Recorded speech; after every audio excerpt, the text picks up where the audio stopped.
If you need to turn off two-factor authentication on your Chase bank account, follow these straightforward steps to ensure your account settings are updated. Step 1. Log into your account.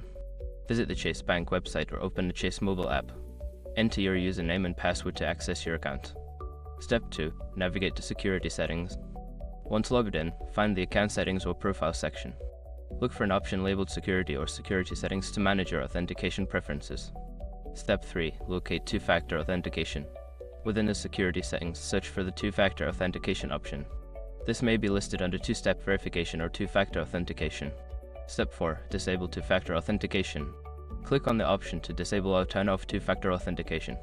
You may be prompted to confirm your decision, so follow any on-screen instructions to complete this action. Step 5. Save changes. After disabling two-factor authentication, ensure you save any changes made to your account settings.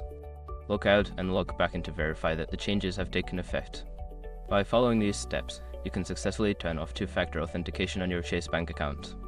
Always remember to keep your account secure with strong passwords and other security measures.